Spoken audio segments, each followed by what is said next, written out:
السلام ایک دن مدینے سے گزر رہے تھے تو ایک شخص جس کا نام تھا سوا، تو وہ گھوڑا لیے جا رہا تھا، حضور کو پسند آ گیا، اس سے کہا کہ یہ بیچ دے، کہا کہ رکو میں اس کی قیمت لے کے آیا اور تمہیں دیتا ہوں۔ کسی نے اس کو رکے ہوئے دیکھا تو پوچھا یہاں کیوں کھڑے ہو؟ اس نے کہا مسلمانوں کے نبی سے اس گھوڑے کا سودا ہو گیا تو وہ قیمت لینے گئے۔ اس نے کہا مجھے زیادہ پیسوں سے دے دو، تو اس نے کہا میں تو یار سودا کر چکا ہوں۔ اس نے کہا کہ کوئی گواہ تھا؟ کہا نہیں، کہا مکر جانا۔ اس کو پیسوں کی لالچ آ گئی، اس نے کہا ٹھیک ہے، حضور اتنے میں قیمت لے کے پہنچ گئے۔ تو اس نے کہا میں نے تو آپ سے سودا کوئی نہیں کیا۔ حضور نے کہا ابھی تو سودا ہوا ہے۔ وہ کہنے لگا میں نے سودا کوئی نہیں کیا۔ لوگ بھی اکٹھے ہونے لگے، ہجوم بن گیا۔ اب حضور کہے میں نے گھوڑا خریدا ہے، وہ کہے میں نے بیچا نہیں۔ اب جب لوگوں کا ہجوم بنا تو لوگوں کے ہجوم کا بھی ایک پریشر ہوتا ہے۔ تو اس نے کہا کہ اگر بات لوگوں پہ چلی گئی تو صادق بھی یہ ہیں، امین بھی یہ ہیں، تو لوگ تو انہیں سچا کہیں گے۔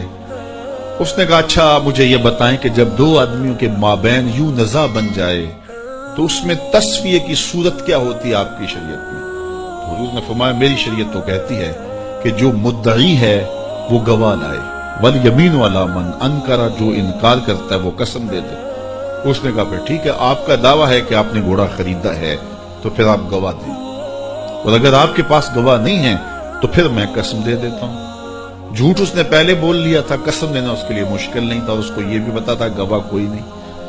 تو اس نے کہا جناب آپ گواہ پیش کر دیں تو میں گھوڑا دے دیتا ہوں جس قیمت پہ آپ بتا رہے ہیں، اور اگر آپ کے پاس گواہ نہیں ہے تو پھر میں قسم دے دیتا ہوں۔ اب بھری بزم تھی، لوگوں کا ہجوم تھا، اور اس نے ایک ایسی بات کی۔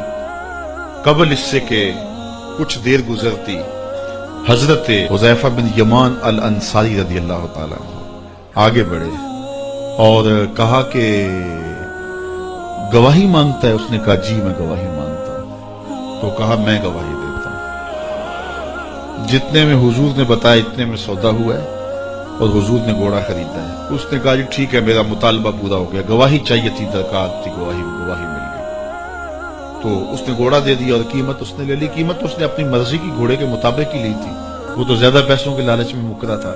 تو خیر اس کو راستہ نکلنے کا مل گیا، لوگ ہٹنے لگے تو حضور نے حضرت حذیفہ رضی اللہ تعالیٰ عنہ کو اشارے سے قریب کیا اور کہا کہ تم نے گواہی دی، تم تو موقع پہ موجود ہی نہیں تھے، تو تم نے گواہی کیسے دی؟ تو حضرت حذیفہ رضی اللہ تعالیٰ عنہ نے کہا حضور گھوڑا کیا ہے، آپ کے کہنے پہ تو ہم نے رب کی گواہی دے دی، ہم نے رب کو دیکھا تھا، آپ نے کہا نہ ہے تو ہم نے مان لیا، تو یہ گھوڑا کیا ہوتا ہے؟ تو حضور نے حضرت حذیفہ کا ہاتھ پکڑ کے فضا میں بلند کیا اور لوگوں کو کہا جانے والوں رک جاؤ۔ لوگ ٹھہر گئے۔ کہا کسی عدالت کچہری میں گواہ کی ضرورت ہو تو میری شریعت 2 گواہ مانگتی ہے، لیکن جہاں میرا خزیمہ ہوگا، ہاں خذیفہ نہیں، خزیمہ بن ثابت انصاری رضی اللہ، جہاں میرا خزیمہ ہوگا وہاں ایک ہی گواہی 2 کے قائم مقام۔ فیض پہنچا اے رضا احمد پاک کا، ورنہ ہم کیا جانتے خدا کو۔